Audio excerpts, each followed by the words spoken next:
Hello my dear students, अस्सलाम वालेकुम। आज की इस वीडियो में मैंने एक बहुत ही स्पेशल टॉपिक को आपको समझाना है and that is the mole. Mole is a very large topic जो कि हर लेवल्स पर आपको कैलकुलेशंस में इन्वॉल्व करना पड़ेगा।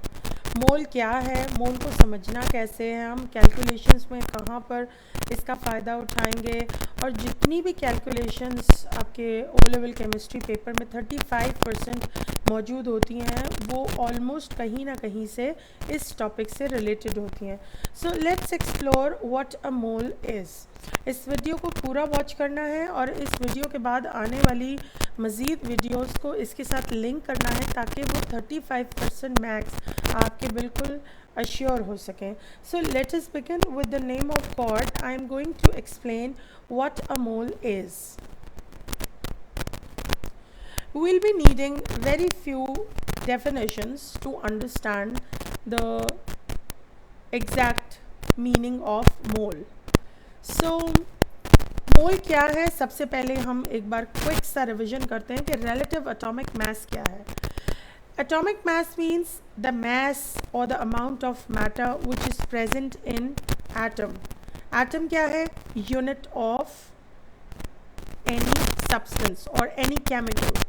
सो रिलेटिव एटॉमिक मास का मतलब है मास की रिलेशन।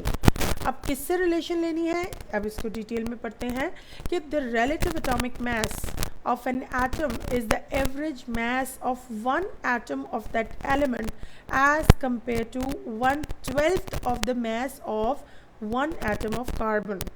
So carbon का isotope, carbon 12 isotope is selected here.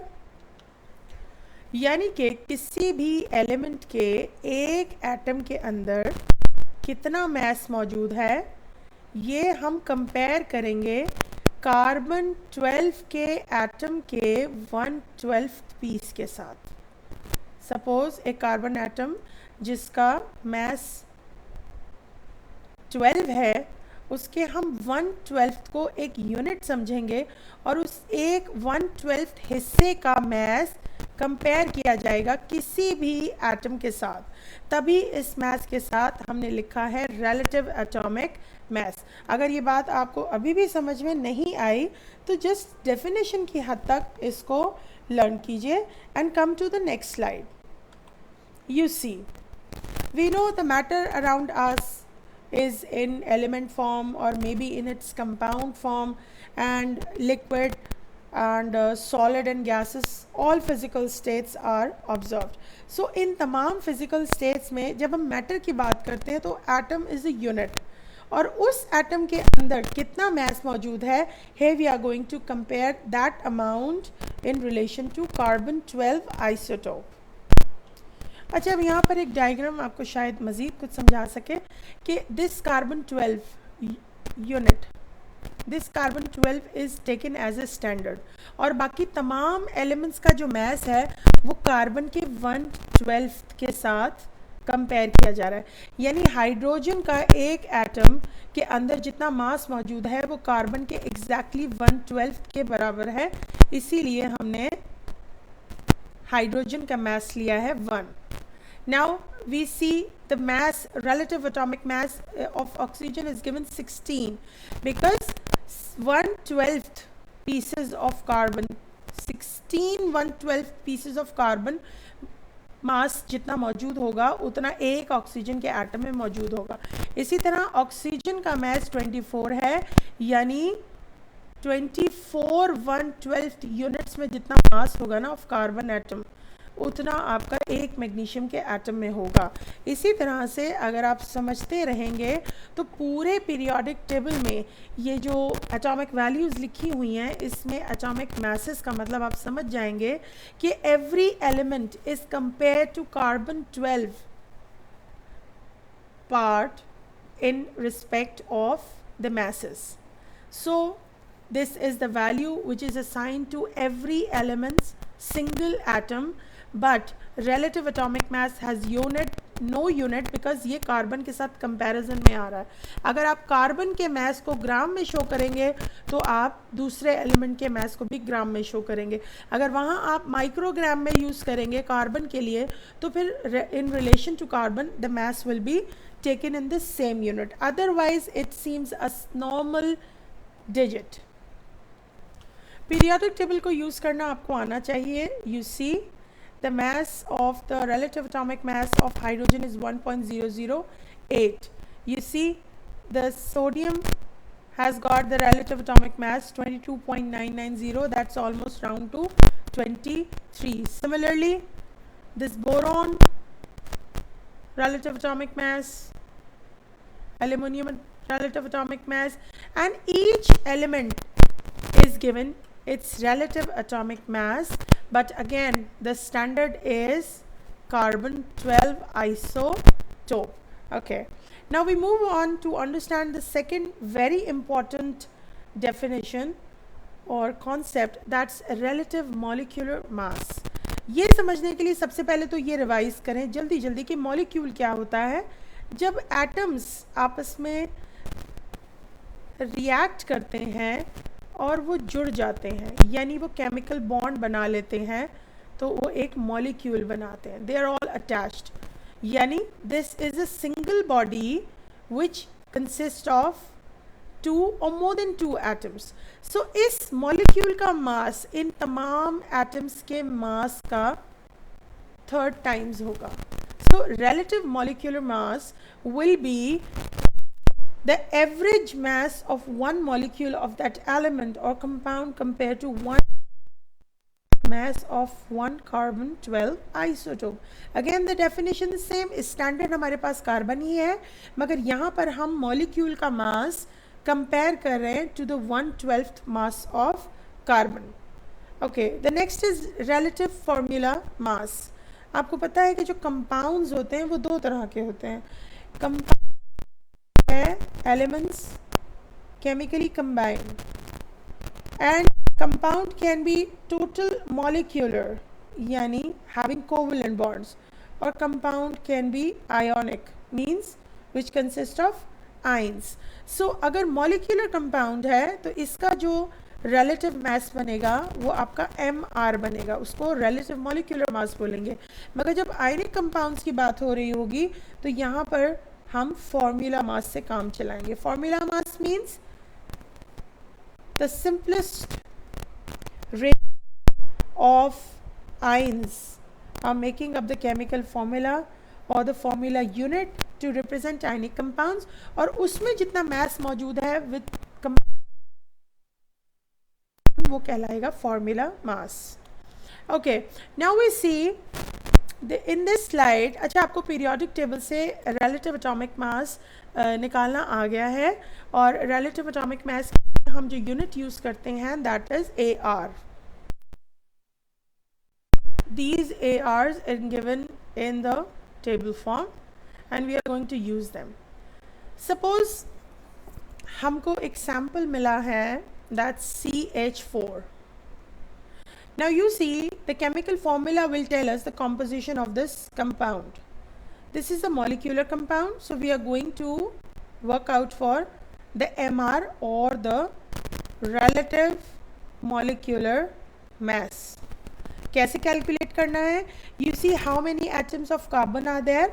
Only one atom of carbon, so the mass of the relative AR of the carbon will be only 1 times, plus 4 times hydrogen is there. So you will be putting the AR of carbon and AR of hydrogen from the table. The AR of carbon is 12, so 1 will be 12 times, and the relative AR of hydrogen is 1, so 4 will be 1 time. So it goes 12 plus 4, which is 16. So the relative molecular MR of methane is 16. Similarly, you can have one more example of carbon dioxide. Now carbon dioxide is again a simple molecular structure having covalent bonds. You see how many carbon atoms are there? Only one carbon is there.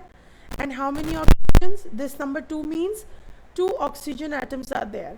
Now the next step is putting the AR of carbon and AR of oxygen. Now carbon is 12 and oxygen is, you see from the table, you can also see from the periodic table, that's 16. So it will be 2 times of 16. So it goes 12 plus 32, that gives 40. So the MR of the carbon dioxide is 44. Okay, now let's have one more example. Suppose we have NaCl. Now sodium chloride or NaCl is an ionic compound. So ionic compounds are not represented by MR, but we represent it by formula mass. And the formula unit NaCl shows that only one sodium ion in ratio with one chloride ions. So we will be again looking for the AR of sodium and chlorine. So sodium's AR plus AR of chlorine. One time of sodium and one time of chlorine. Again, the sodium is 23, so it will be 23 plus chlorine is 35.5. So it goes very simple. You can use calculator or you can solve it manually. It goes 58.5. So the formula mass for sodium chloride is 58.5. Similarly, you can also work out for calcium chloride. Okay, go with it. Calcium is one time and 2 chloride ions are bonded to it. So 2 times of chloride, right? Plus 2 and minus 1. So calcium mass is 40 plus 2 times of 35.5. So here it goes. You calculate it and share your answer in the comment box. Now we move on to understand what is mole. अब हम पहुंचे हैं अपने सही definition पर. A mole is, पहले definition पढ़ते हैं क्या है. 1 mole is the amount of the substance that contains as many entities or particles as there are present in 12 gram of carbon 12 atom, which is exactly equal to 6.02 into 10 raised to the power 23 particles. अच्छा बच्चों, गौर से सुनना है मैं क्या बता रही हूँ. अब हम मोल पढ़ रहे हैं और याद रहे कि अब हम मोल में 1/12 ऑफ कार्बन नहीं ले रहे, बल्कि 12 ग्राम ऑफ कार्बन को कंपेयर करने जा रहे हैं. 1 मोल क्या है, हम याद करेंगे कि ये पार्टिकल्स की तादाद है. पार्टिकल्स, कौन से particles? May be atoms, may be molecules और मे बी आइंस. यानी अब हम irrespective of the type of element हम सिर्फ ये याद करेंगे कि there is a constant value के 12 ग्राम कार्बन में पार्टिकल्स मौजूद होते हैं. हमने उनको काउंट किया और वो वैल्यू एस्टिमेटेड है 6.02 into 10⁻23, which this number is called as Avogadro number, और इसको Avogadro number भी प्रोनाउंस करते हैं. This is the constant value और इसको इस साइंटिस्ट के नाम पर याद किया जाता है, नंबर ऑफ Avogadro. Now ये नंबर ऑफ पार्टिकल्स जब जमा हो जाएंगे तो हम कहेंगे 1 mole of the substance is made. Okay, again the relation is given to the carbon. So we proceed further. हम समझ लेते हैं number of Avogadro 26.02 into 10⁻23 atoms जब जमा होंगे तो बनेगा 1 मोल ऑफ एनी सब्सटेंस.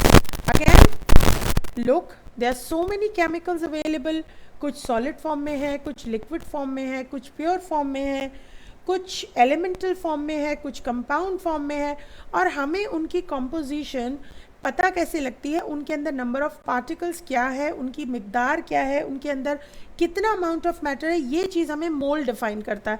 और इतने सेंसिटिव कैलकुलेशंस होते हैं, जैसे कि मेडिसिन के अंदर आपकी कॉन्सेंट्रेशन और अमाउंट ऑफ दैट डोज बड़ा वैल्यू करता है। आपकी डोज ज़्यादा हो गई तो it can be a poison for you, वो आपको हील करने के बजाय वो आपको हार्मफुल इफ़ेक्ट्स देगा। सो अमाउंट और क्वांटिटी बड़ा मैटर करती है, इसीलिए केमिस्ट ने मिलकर एक मोल बनाया जो कि काउंट करेगा particles of atoms, particles of compounds और पार्टिकल्स ऑफ आइंस। और कितने पार्टिकल? 6.02 इंटू 10⁻23। अच्छा, ये क्या है? इसके ज़रिए से हम बहुत सारी चीज़ें कॉन्सेप्चुअली क्लियर करेंगे। Suppose we have sulphur. You know that sulfur is an element, its symbol is S. If you see कि sulfur का relative atomic mass क्या है from the periodic table, so we will get to that. इसका जो relative atomic mass है वो है 32, right? अब हमने क्या करना है, हमें पता है कि सल्फर का जो mass बनता है 32, जो कि पीरियोडिक टेबल में सल्फर वाले बॉक्स में लिखा हुआ है। ये 32 क्या है? यानी अगर हम इसको लैब में मेजर करें तो 32 ग्राम ऑफ सल्फर जब बनेगा जब सल्फर का 1 मोल होगा। तो वो एक एटम का मास नहीं बल्कि 6.02 इंटू 10⁻23 एटम्स ऑफ सल्फर का मास है। So this is how. अब हम रिलेटिव एटॉमिक मास को रिलेट करें एक और मास से जो कि हम लैब में मेजर कर सकते हैं, यानी how much quantity we are dealing with. हम इसमें ना तो सिर्फ नंबर ऑफ मोल्स कैलकुलेट कर सकते हैं बल्कि हम एवोगाड्रो नंबर के वैल्यू इनपुट करके हम उसमें नंबर ऑफ एटम्स तक कैलकुलेट कर सकते हैं। एक एग्जाम्पल अगर आपके लिए काफ़ी नहीं है, so let's have one more example. You see copper. So the AR of copper is 63.5. Copper is an element, the symbol is Cu. और ये जो copper का mass है, this is AR. So whenever we need to measure the mass in grams, so हम देखेंगे कि ये जो 63.5 grams बनेगा, ये कब बनेगा? जब number of Avogadro of copper जमा होंगे। और नंबर ऑफ एवोगैड्रो पार्टिकल्स जिस सैंपल में भी मौजूद होते हैं हम उसे क्या करते हैं? 1 mole. Similarly you can calculate the molar mass of sodium chloride. अब यहाँ पर मैं एक नया टर्म यूज़ कर रही हूँ मोलर मास का, यानी MR और द फॉर्मूला मास और the AR, the relative atomic mass for number of Avogadro number of particles, maybe atoms, maybe molecules, maybe ions, will be referred as the molar mass. So sodium chloride symbol is NaCl. Again we calculated that 58.5 gram will be for 1 mole of sodium chloride.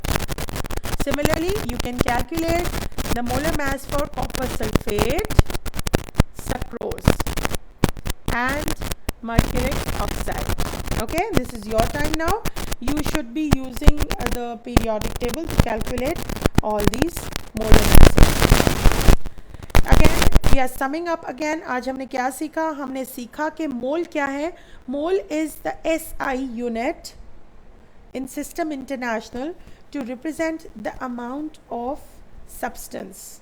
और यहाँ पर आप amount of substance को by means of number of particles study करते हैं, यानी हम ये देखते हैं कि किसी भी सब्सटेंस का कितना मैटर जमा होता है जब उसमें नंबर ऑफ एवोगैड्रो पार्टिकल्स इकट्ठे होते हैं। और यहाँ पर हम दोबारा बार बार एक ही बात डिस्कस करते हैं कि हमारे पास जो एटॉमिक मास का जो स्टैंडर्ड है वो कार्बन 12 के पास है। तो तमाम एलिमेंट्स के और तमाम कंपाउंड्स के जो मैसेज हैं वो किस रिलेशन से हैं? वो कार्बन को स्टैंडर्ड मान के ही हमने सीखा है। Now here is the scientist Amedeo Avogadro. ये सब इसका काम है जिसने इस पार्टिकल्स को एस्टिमेट किया, जो कि इसके नाम के बाद इसी के साथ जुड़े हुए हैं। और ये एक बहुत लार्ज नंबर है जो कि हम कैलकुलेट नहीं कर सकते। सो यहाँ पर कैलकुलेशंस में नंबर ऑफ एवोगाड्रो पुट करके we can easily convert the moles and the grams.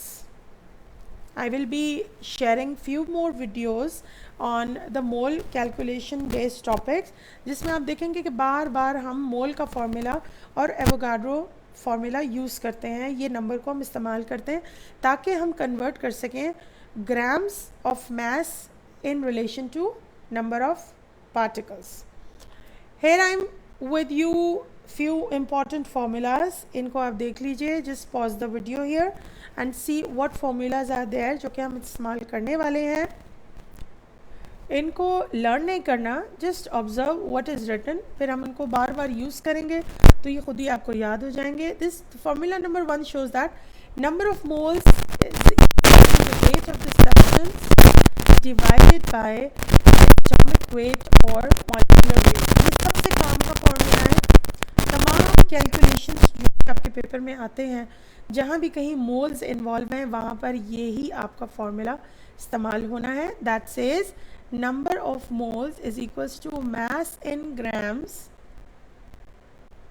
divided by AR, which is relative atomic mass, or MR, or the relative molecular mass.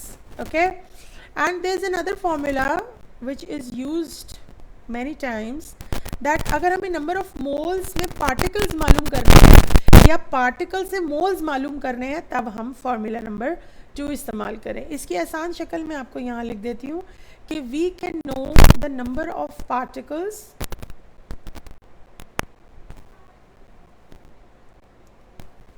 by multiplying mole with Avogadro number। Formula number 1 and formula number 2 बहुत बार इस्तेमाल होंगे और ये आपके concept को बार बार strong करेंगे।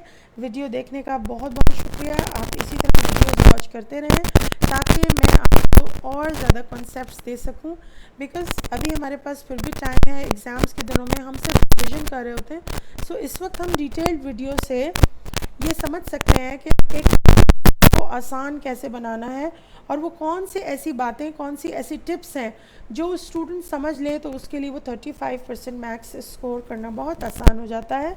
आई am leaving you with a hope that you will be waiting for my coming videos and keep on watching them. Subscribe this channel, do it because it's just made to help you to clear your concept of chemistry, and जहाँ ये concept apply होते हैं आपको assurance देते हैं कि आप chemistry में अच्छे स्कोर्स ग्रेड पर कर पाएंगे। Thank you very much. अपना बहुत ख्याल रखिएगा। खुदा हाफिज़।